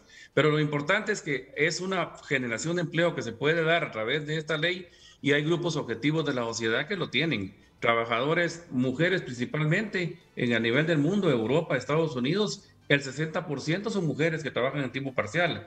Los jóvenes universitarios, como ya ustedes mencionaron, pues tienen una oportunidad de empleo. Las personas de larga duración desempleadas también tienen acceso a un trabajo. Las personas de la tercera edad, como ya se mencionó, también tienen esa posibilidad de empleo. Entonces yo creo que es cuestión, a mi juicio, de establecer el marco jurídico adecuado, que se respete lo que se dice en ese marco jurídico, y que las autoridades competentes, como la inspección laboral, cumpla con su función de fiscalizar el cumplimiento de la ley. Pero creemos que a nivel de inversión, igualmente, cada país tiene que ser atractivo, y de alguna manera darles esa certeza jurídica de que existe esa figura, puede atraer inversión al país, y eso puede generar empleo. De lo contrario, pues estamos con una informalidad increíble en nuestros países. Guatemala es un ejemplo. Tiene más del 70% de la economía informal, de la población económicamente activa en la economía informal. y solo el 30% tiene derechos laborales, tiene seguridad social, pero a través de esta figura se puede incorporar esos derechos para más población en el país. Fíjese que escuchando al abogado Augusto Valenzuela desde Guatemala, yo creo que una de las grandes debilidades de esta ley que se derogó anoche estuvo justamente en la supervisión. Creo que ese fue el talón de Aquiles y ahí es donde falla la institucionalidad del país, en esa supervisión para aplicar la ley, para que se aplique la ley. Antes que se vaya, quiero que el diputado Sarmiento escuche también la opinión que tiene el abogado Luis Eduardo Valle desde Panamá sobre este debate interno de los hondureños. Por eso agradecemos a ustedes que opinen sobre un problema nuestro, que nos den luz sobre problemas nuestros. Adelante, abogado Eduardo Valle en Panamá. Buenos días a todos y gracias por la invitación. La experiencia de Panamá es muy distinta a la que te están mencionando de Honduras y Guatemala. Nosotros como tal no tenemos una legislación especial para, digamos, el salario por hora, el trabajo por hora o tiempo parcial. Nuestra legislación, que es el Código de Trabajo, que sí estamos en la misma situación que se comenta en la mesa, a diferencia que en Panamá todavía no hay el impulso de querer modificar el Código de Trabajo, porque ya tenemos un Código de Trabajo de hace 50 años que no se ajusta a la realidad, nomás por empezar. En el momento que se hace el Código de Trabajo no existe Internet, entonces aquí ya hay una discongruencia de los trabajos que pueden aparecer versus lo que estaba hecho en los códigos de trabajo de Latinoamérica, que todos datan de por lo menos de 1980 para atrás.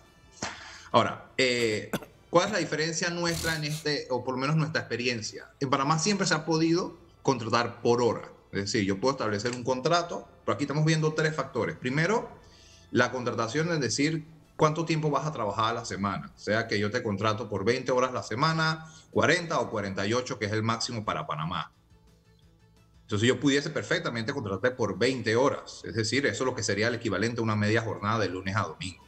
Pero eso no me exime a mí de que esta persona tiene derecho a 13º mes, a vacaciones, a beneficios colectivos si la empresa está sindicalizada, y el trabajador cotiza en razón de lo que gana, es decir, cotiza, porque aquí viene el segundo punto, que es seguridad social. No importa que ganes $100 o ganes $1,000, tú cotizas porcentualmente tu cuota parte. En el caso del trabajador son 9.65 para efecto de la seguridad social. No importa el salario que él tenga o el horario que tenga, sea que trabaje media jornada, 6 horas al día, 8 horas al día, o haga sobretiempo, en razón de lo que gané al mes, en razón sobre eso se me descuenta la seguridad social. Hay una obligación por el simple hecho de trabajar, no en qué modalidad yo trabajo, sino por el simple hecho de trabajar ya yo pago seguridad social. Entonces no tenemos este tema. El otro tema es que nosotros también partimos de que el salario mínimo se pacta ya por hora. Nosotros tenemos salario mínimo por hora, por actividad económica. Entonces no tenemos la dificultad que existía en la ley de salario por hora, de que había un formato y una fórmula de cómo dividir el salario mensual para aterrizar en la rata por hora. Entonces, si ustedes me preguntan mi humilde opinión, mucho del tema también de estas leyes que se crearon en 2014, que era temporal, es la ultra regulación de tratar de regular todas las posibles circunstancias que se den en el ámbito laboral. Para mí, partiendo del hecho de lo que ustedes mencionan, lo más importante es garantizar que las personas que trabajen media jornada, o digamos, no necesariamente tiene que ser media jornada, porque yo siento que ahí nos estamos amarrando. Es decir, yo te pacto un número de horas a la semana. ¿Cómo yo distribuyo, digamos, 40 horas? Si yo un día quiero hacer 8, otro día hago 4, otro día hago 6 y otro día hago otro número de horas, yo distribuyo mis horas dentro de la semana. Esto pensando a futuro, porque ya estamos hablando de flexibilizar la jornada. Es lo que entiendo, por lo que se ha mencionado. Claro. En el momento que yo le digo a alguien que invierte dinero, que yo contraté un grupo, digamos un departamento de personas que nada más me trabajan sobre medio tiempo, y ahora resulta que de la noche a la mañana, ahora tengo que pagarles el doble, y no necesariamente se va a generar el doble de trabajo, sí me genera un problema. Entonces la transición de salir de una ley a otra sí debería ser menos traumático, pero entiendo que estos números y estas estadísticas se sacaron.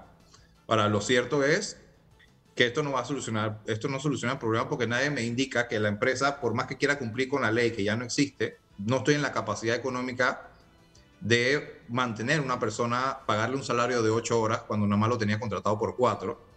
Y entonces tengo un candado que dice que si lo despido, entonces voy a tener una consecuencia penal y civil. Entonces nos pusimos todos en una camisa de 11 varas. Desde mi punto de vista, viendo el tema, yo creo que el problema nunca fue que pudiese trabajar una persona 4 horas, por lo que ustedes me explican. El problema era que trabajar 4 horas conllevaba 2 factores. Primero, que no entraba dentro de la seguridad social porque estaba por debajo de la cotización mínima. Y segundo, un tema de permanencia. Como bien explicó el licenciado Leicelar, la permanencia o la continuidad en el trabajo es otro tema. Por lo menos en el ejemplo de Panamá, nosotros tenemos 3 meses de prueba, donde yo como empresa, si la persona dentro de los primeros 3 meses de prueba no funciona, puedo terminar la relación de trabajo de manera unilateral, solamente pagando derechos adquiridos, ya sea vacaciones, décimo, prima de antigüedad. Pero también tenemos una legislación que dice que si dentro de los 2 primeros años la empresa decide terminar la relación de trabajo dentro de los 2 primeros años, tiene que pagar una indemnización y tiene que pagar un mes de preaviso aparte de los derechos adquiridos. Claro. Pero está esa flexibilidad de poder terminar la relación de trabajo. Correcto. Porque tampoco queremos engañar a los trabajadores y decir, es que ya tú eres permanente aquí, entonces nadie te puede sacar y tu derecho es quedarte aquí. Porque entonces no estamos en la misma línea de tiempo. Antes uno entraba a un trabajo y se quedaba 50 años y así se jubilaba en un trabajo. Hoy en día, el trabajador joven, por el dinamismo del mercado laboral, generalmente va a estar en varios trabajos. Y ya se ve hasta normal, que antes se veía mal porque esta persona ha rotado tanto. Hoy en día es positivo haber rotado porque genera una serie de experiencia y rango de acción sobre las cosas que aprendo a hacer. Y esa rotación natural, de decir, entra un trabajador, sale otro, tiene que ser con la menor cantidad de fricción posible. Pareciera que cuando tenemos normas así, donde dice, no puedes despedir a alguien, es permanente por fuerza, no lo vas a poder mover. Y eso es lo que estoy buscando mediante la legislación, para de ser atractivo, porque no es el mercado laboral que tenemos hoy en día. Ahora, regresando de vuelta al punto, si el trabajo por hora es bueno o malo, definitivamente tiene sus áreas buenas. Es decir, si la circunstancia se presta, personas que estudian, personas que tengan 1 o 2 trabajos porque deciden tenerlo, personas que tienen responsabilidades familiares en sus casas, que deciden o buscan un trabajo a medio tiempo que esté disponible, pero que eso no signifique que por yo decidir trabajar a medio tiempo, entonces no puedo cotizar a mi seguro social y esperar una jubilación. Sí. Creo que ahí está la discongruencia. Nosotros sí tenemos, y no hemos tenido, nuestra legislación ha sido igual desde 1972 a la fecha, ha tenido una serie de modificaciones, pero tiene que ver más que todo con otros temas. Nosotros sí estamos empezando a hablar hoy en día en Panamá de flexibilizar la jornada desde el punto de vista de reorganizarla. Es decir, que yo necesariamente, si estoy 6 días a la semana, que yo pueda trabajar 4, pero que yo acomode todas mis horas en esos 4 días de manera que pueda tener los otros días libres o sin labor. Así es. Pero ahí hay un tema de si me paso de las 8 horas o no, porque estaríamos compensando tiempo con tiempo. Ahora, sí veo positivo que se está hablando de reformar un código de trabajo que en nuestro país el código de trabajo es una panacea que no debe ser tocada, pero eso trae otra serie de externalidades negativas, porque me empiezo a quedar en el tiempo. Muchas gracias, abogado Luis Eduardo Valle. Y usted me deja reflexionando sobre algo. Yo siento que todos debemos admitir las consecuencias que implica la decisión tomada. Es decir, muchas empresas vinieron y dijeron, invirtamos ahí porque ahí hay el empleo por hora. Sí. Y ahora se le han cambiado las reglas. Para ganar más. Y entonces el empresario dice, yo fui ahí a invertir, sí, claro, porque tenían esta legislación. Cuando ese empresario mira que le cambia la legislación, pero es que yo vine por la legislación que tenía, pero ya la derogaron. Hay que admitir que esos son los riesgos que se corren con esto, ¿verdad? Sí. Y a eso se le llama inseguridad jurídica. A eso se le llama. Yo quiero estar bien claro. Yo creo que la seguridad jurídica, aquí nos estamos enfocando en la forma y en el proceso jurídico. Yo creo que aquí lo importante, todos los que estamos en derecho laboral, lo más importante es que la relación de trabajo se dé y que tanto el capital genere el beneficio esperado y que el trabajador esté protegido y que tenga un trabajo digno, como se dice. Así es. Ahora, yo creo que estamos confundiendo que el trabajo por hora es un empleo no digno, y no es cierto. Por lo que sí pudiésemos haber hecho, y lo que veo por lo que hemos comentado en la mesa, el problema no estaba en trabajar por hora. El problema estaba en que si yo trabajo por hora, ¿por qué yo no tengo los mismos beneficios que tiene el trabajador de tiempo completo? Y eso hubiera sido un tema más de de seguridad social, porque la seguridad social, que entiendo, es otra legislación por otra administración, no la de trabajo, sino la de seguridad social, pudo haber dicho y levantado la mano, señores, todo el que esté trabajando media jornada va a cotizar en razón de la jornada que está ganando. Y todo el mundo cotiza. Que nosotros sí tenemos un tema en Panamá, por lo menos si alguien gana menos de 300 balboas, la empresa igual cotiza en razón de 300, independientemente que el trabajador gane menos. Porque hay un piso de lo que debe del aporte de la empresa. Sí. No es que yo voy a aportar, hay un piso. Y también hay un piso sobre el salario mínimo. Es decir, si una persona gana menos, trabaja menos de 20 horas a la semana, el salario mínimo establecido por la actividad, se le suman 10 centavos adicionales por hora. Para compensar que las personas que menos trabajan tengan todavía un ingreso mayor, cónsono, que todavía no es cónsono con ninguna realidad hoy en día. Por eso, en eso sí vamos a estar de acuerdo que estamos desfasados con los ingresos, pero sí hay una oportunidad. Ahorita mismo, nuestra región, todo lo que es Centroamérica y Latinoamérica, deberíamos estar aprovechando la situación de la cadena de suministros que ha estado por los últimos 10, 20 años separada de América, en Asia, en otros lugares, y ahora, producto de todo lo que nos pasó el año pasado, la pandemia y demás, tiene mucho sentido de que yo traiga mi cadena de suministro, toda mi logística, como quien dice, a mis países vecinos. Y ahí es donde entra Latinoamérica y la región fuerte. Entonces sí tenemos que ser competitivos. Muy bien. Y tratar de buscar reglas donde las personas vayan a trabajar, pero es que no importa si estoy trabajando mucho o poco, yo tengo los mismos beneficios sociales, que ya eso es el gobierno quien me los tiene que garantizar. Pues tampoco tenemos que entrar en un paternalismo de que si yo trabajo para ti, tú tienes que cuidarme siempre, porque al final del día esa no es la dinámica del trabajo. El trabajador que se quiere ir, se cambia de trabajo. Yo no puedo obligarlo a que se quede. Y de la misma manera tampoco él me puede obligar, tú te tienes que quedar conmigo. Tú no puedes aspirar a otro trabajador, bueno o malo. Bien. Sería un tema de justicia. Muchas gracias, abogado Luis Eduardo Ay. Miren, y otra cosa, ¿verdad? Yo tengo muchos años de trabajar en esto. Esta ley nació con la oposición de los trabajadores, de las centrales obreras y de los sindicatos. Eso también es muy correcto. Esta ley nació con la oposición de ellos. Nació con la oposición de ellos. Tripartita la relación. Y la coyuntura del país con un partido de izquierda que siempre le prometió a los trabajadores derogar esta ley, se dio. Es decir, tenemos al partido de Xiomara Castro que les dijo, cuando nosotros lleguemos al poder vamos a derogar esa ley. Llegaron al poder y sabiendo que tienen ellos un segmento de la población muy afín al partido, que son los sindicatos, las centrales obreras, pues se alinearon los astros para derogar la ley. Ahora, hay que trabajar para recuperar empleos y generar empleos. Sí. Que ese es el puntito en que no nos debemos perder. Ni la izquierda, ni la derecha, ni el centro, ni nadie. Honduras tiene la obligación de crear condiciones para generar empleo. Vamos a la pausa. Y nos despedimos del diputado. Gracias por estar aquí. Gracias. Las noticias se generan a cada minuto y si está pasando, está en tunota.com. Ahora ya cambió nuestra portada en nuestros titulares. Rescatan a migrantes hondureños en poder de traficantes de personas en México. Peligrosísimo. Esas caravanas. Está pasando. Julieta Castellanos cuestiona reintegro de policías depurados y envía carta a la presidenta Xiomara. El COVID vino para quedarse en Honduras y demás países pobres, advierte Tito Alvarado. Moderna pide poder administrar vacuna anti-COVID en menores de 6 años en Estados Unidos. Estas y otras noticias disponibles para usted, porque si está pasando está en tunota.com y por cortesía de Banco de Occidente, apoyando al pequeño de hoy, hacemos el grande del mañana. La pausa y regresamos. Hoy en Tu Nota fue presentado por Banco de Occidente. Goce del respaldo, la confianza y la seguridad financiera que necesita. Después de esta pausa, lo que piensa el público, los comentarios, las reflexiones que ha hecho el público esta mañana en nuestras cuentas de redes sociales.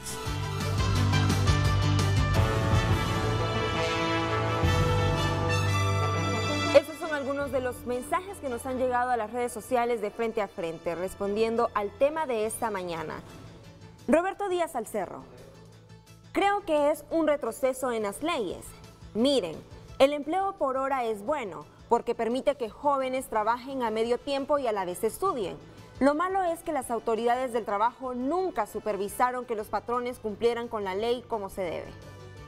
Miriam Díaz. Cualquier modalidad de empleo permanente o por hora, hoy por hoy solo vivimos para sobrellevar el día.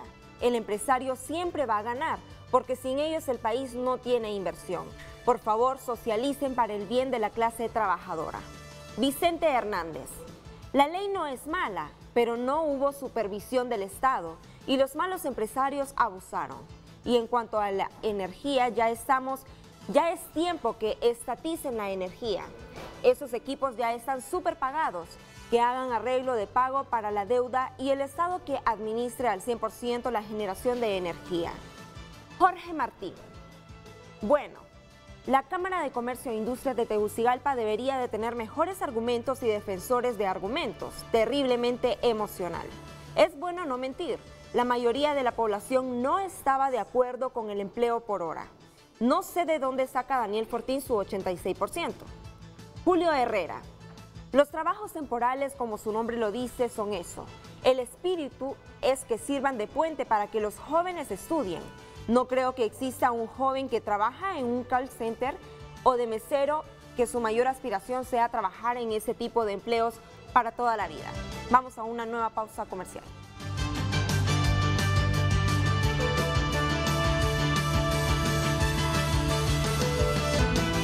Son las 8:55, solo tengo unos 45 segundos para cada uno de mis panelistas. Comienzo con el abogado diputado Ramón Barrios. Muchas gracias. Hemos sido muy responsables en el proceso de conversar con todos los sectores para llegar a esta decisión de derogar una ley que nació con carácter temporal, de forma con contenidos inconstitucionales y realmente simplemente hemos vuelto al sentido de la Constitución, que todos los trabajadores, si todos somos iguales ante la ley, los trabajadores son iguales ante las conquistas que ya estaban señaladas en el Código del Trabajo. Muchas gracias, abogado. Abogado Leicelar, unos 30 segundos, por favor. Bueno, muy rápidamente, mire, como decíamos hace un rato, más allá del tema de la ley, no se trata de defender una ley, se trata de defender al país.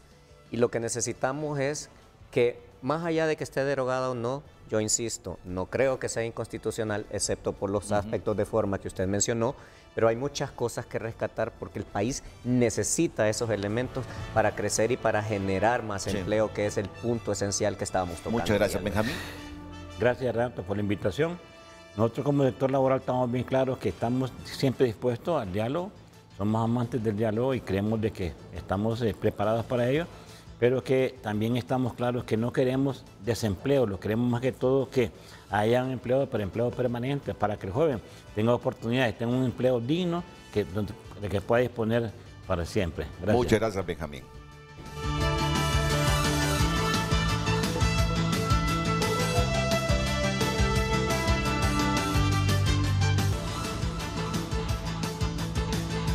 Nosotros hemos concluido, pero la programación sigue aquí en la pantalla líder de Honduras con las mañanas del 5.